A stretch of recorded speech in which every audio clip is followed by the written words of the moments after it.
AC not cooling. Pop it apart, take a look at what we got going on. The breaker was tripped inside, so I reset that. Most likely our fuses are blown also. So just going to remove the lid carefully here. Take a peek inside. Look for any burned wiring. It's like the compressor cover is not in place.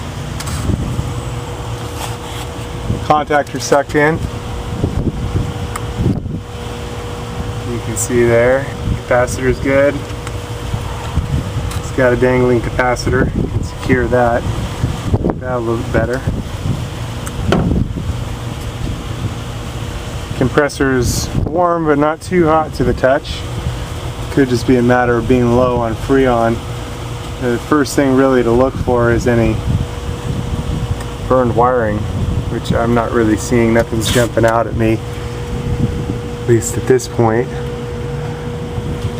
Let's take a peek up at the fan, see, make sure the baffle's in place. Nothing's hit there. Look for any burned wiring up here. Everything looks okay there. Fan baffle's all in place. Hard to say. Could be a bad fan capacitor. Could be not kicking on and just the compressor running and then overheated, causing the unit to turn off. I'm going to go ahead and replace the fuses since I don't see anything else really jumping out at me. Everything else looks okay. I can show you how to reset this. Okay. Let's go ahead and turn this on and check it out. Got some new fuses, so following the conduit back sometimes can be kind of tricky when you got two units, but here's the conduit going to the unit, tracing it down here to right here. Looks like it's missing the cover plate there. Something to work out in the future.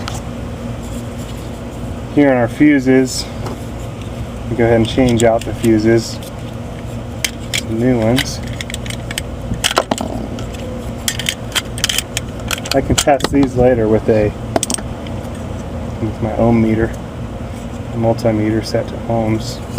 I've got some new ones with me, so change those out.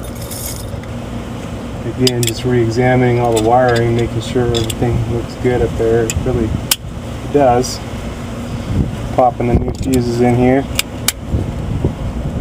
It's actually kind of cooled off today. It's nice up here today.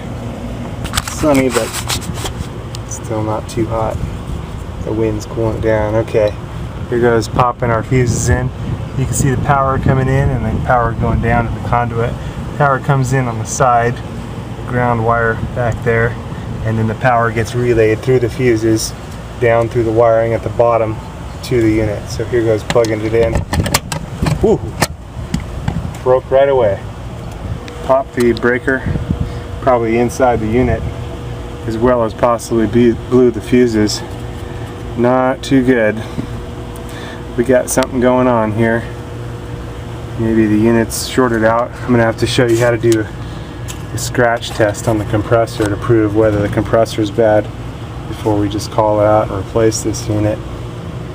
I'll also look around a little more carefully for any kind of wiring shorts, which I actually just don't see any. I'm going to go ahead and discharge the capacitor. I did hear a sharp shock. It sounded like it came from around this direction. These wires are for a small heater around the base of the compressor. My suspicion is we've got a bad compressor here. So I'm going to go grab my multimeter and get this thing tested out. Alright, so again, I'm going to go ahead and discharge the capacitor and then pull all the leads off the compressor, and then I'm going to go ahead and leave the fan motor connected and test. If this doesn't blow the breaker, then that means our compressor is bad and it's time for either a new compressor, or as old as this unit is, it may just be time for a whole new unit. So I'm just going to position these where they're not going to touch anything else, the wires, and then that way once we plug it in, then I can go ahead and test it here. So And this way we can just better isolate the system, tell what's going on here. So here it is, I got the wiring disconnected to my compressor, got my fuses all ready to go here. So I'm just going to test the fan motor and see if this is actually the compressor that's causing this to go down. And it is, as I suspected, the compressor's got a short in it, so we're going to need either a new compressor or a whole new condenser unit. If I wanted to, I can recycle the fan top and the fan motor, fan blades. That's a little bit more advanced troubleshooting and proven that it's actually our compressor that is down. You can replace the compressor if it's a clean change out, but on this one I think it's probably just going to be time for a new unit.